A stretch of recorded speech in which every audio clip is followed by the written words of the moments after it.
ان پر جنہوں نے محنت کی ہے اور جنہوں نے اس کے لائق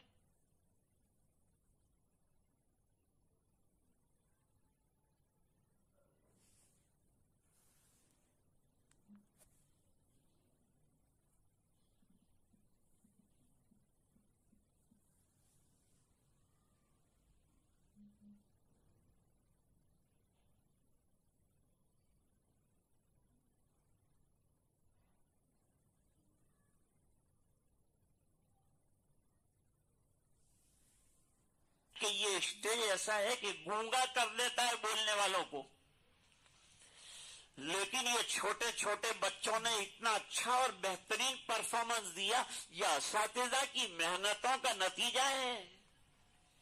اس لیے ان کو بھی نوازنا چاہیے اور ان کو بھی ہدایہ دینے چاہیے، حالانکہ وہ نہیں کہ انہوں نے مجھے کہا نہیں ہے،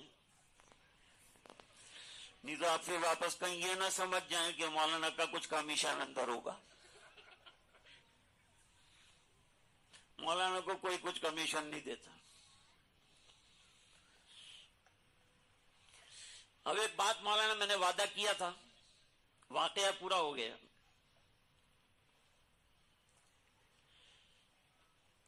واقعہ تو یہ ہوا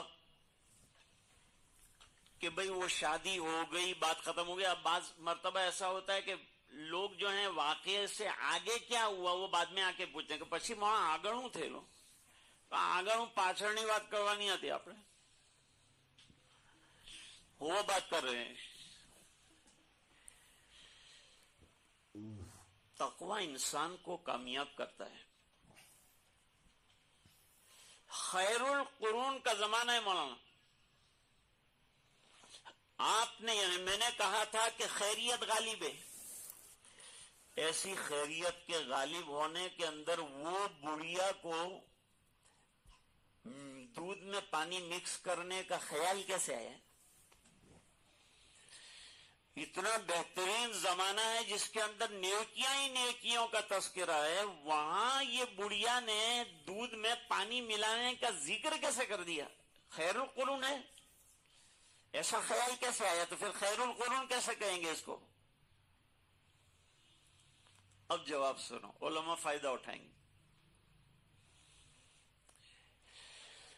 یہ بڑھیا جو ہے بڑی سمجھدار تھی، یہ ماں ہے اس جوان بچی کی، اور اس ماں نے بچے کی 17 سالوں تک جو ہے تربیت کی، اسے پڑھایا ہے، اسے دین سکھایا ہے، اسے اخلاق سکھائے ہیں۔ مدرسے میں اخلاق سکھائے جاتے ہیں، تو ماں نے اس کو اخلاق سکھائے، سچے رہنے کا سبق سکھایا ہے، جھوٹ سے دھوکے سے بچنے کے سبق سکھائے۔ 17 سال ماں کی بڑی ذمہ داری ہے اپنی اولاد کی تربیت کرنے کی۔ باپ باہر چلا جائے گا، ماں کی ذمہ داری بڑھ جائے گی۔ ویسے ماں کی بھی ذمہ داری ہے، باپ کی بھی ذمہ داری ہے۔ اللہ قرآن میں فرماتے ہیں یا ایھا الذین آمنوا قوا انفسکم واہلیکم نارا وقودها الناس والحجارہ۔ باپ کی بھی بہت بڑی ذمہ داری ہے، ماں کی بھی بہت بڑی ذمہ داری۔ حضرت حسن رضی اللہ تعالیٰ عنہ کو لے کر سرکار چل رہے تھے، راستے کے اندر ایک کھجور ملی، تو بچہ بچہ ہوتا ہے، حضرت حسن نے وہ کھجور اٹھائی، منہ میں ڈال دی۔ حضور پاک صلی اللہ علیہ وسلم نے منہ میں انگلی ڈالی اور الفاظ آتے ہیں کخ کخ، یعنی نکالو منہ سے، یہ کھجور کھانا نہیں ہے تمہیں۔ ارے نعمت ہے، کھجور کیوں نہیں کھانا ہے؟ فرمایا ہو سکتا ہے کہ یہ صدقے کی کھجور اور ہم ہاشمی ہے، صدقہ نہیں کھا سکتے ہیں، نکالو بچہ۔ بچے کی اتنی تربیت فرمائی حضور پاک صلی اللہ علیہ وسلم نے، تعلیم کا کتنا خیال کیا۔ ہماری اولاد کے پیٹ میں رزق حلال جائے اس کی فکر ہم کو کرنی ہے۔ رزق حرام سے برکتیں اٹھ جاتی ہے۔ انوار ختم ہو جاتے ہیں، عبادتوں کا جذبہ جاتا رہتا ہے۔ 17 سال تربیت کی اور ماں نے سوچا کہ میں نے اتنے سال تربیت کی تو اس کی زندگی میں تقوی آیا کہ نہیں، اس کی زندگی میں اخلاق آئے کہ نہیں، اس کی زندگی میں اللہ کا ڈر آیا کہ نہیں۔ تو آج یہ ماں جو ہے 17 سالہ جو پڑھائی کی ہے اس کا امتحان لے رہی تھی، اور وہ رات میں حضرت عمر رضی اللہ تعالیٰ عنہ آ گئے۔ لڑکی کا امتحان ایسا ہوا کہ ایسی کامیاب ہوئی کہ دلہن بن کر حضرت عمر کے گھر پہنچ گئی۔ تو اب آپ کو پتا چلا کہ خیر القرون ہی کا زمانہ تھا، اور ماں نے جو یہ کہا کہ پانی ملاؤ، یہ ملانے کے لیے نہیں بلکہ لڑکی کا جواب لینے کے لیے اور جواب حاصل کرنے کے لیے انہوں نے یہ سوال کیا تھا، اور سوال میں لڑکی کامیاب رہی۔ معلوم ہوا کہ ماں باپ کی تربیت بچی کو غیروں کے حوالے کرنا ہے۔ ایک اجنبی گھر میں جائے گی تو وہاں جانے کے بعد جو ہے بچہ کیسا ہونا چاہیے۔ اگر ہماری بچیوں کی دینی تربیت ہے تو وہ گھر میں بھی دین آ جائے گا، اجالا ہو جائے گا، اولاد آئے گی تو وہ بھی نیک اور دیندار رہے گی۔ لکھا ہے علماء نے کہ ماں اگر دیندار ہے، متقیہ ہے، پرہیزگار ہے، تو ماں کے دودھ کے قطروں کے ساتھ ماں کا تقوی بچوں کے اندر ٹرانسفر ہوتا ہے۔ ماں باپ کی تربیت بھی ظاہری بات ہے کہ مکاتب میں ہوتی، اس لیے اپنے بچے اور بچیوں کو مدرسوں میں بھیجو، پڑھاؤ، ان کو دین کی تعلیم سے آراستہ کرو۔ اسلام یہ نہیں کہتا کہ آپ دنیا مت پڑھاؤ لیکن دین کی روشنی میں پڑھاؤ۔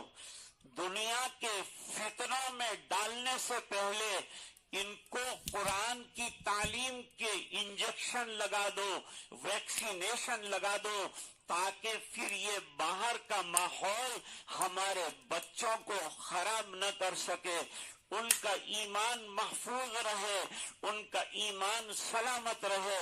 اس بنا پر سرکار نے فرمایا کہ everyone amongst you، تم میں سے جتنے لوگ ہیں وہ تمام کے تمام جو ہیں رسپانسیبل ہیں، اپنے چلڈرن کے لیے، اپنے بچوں کے لیے ذمہ دار ہیں۔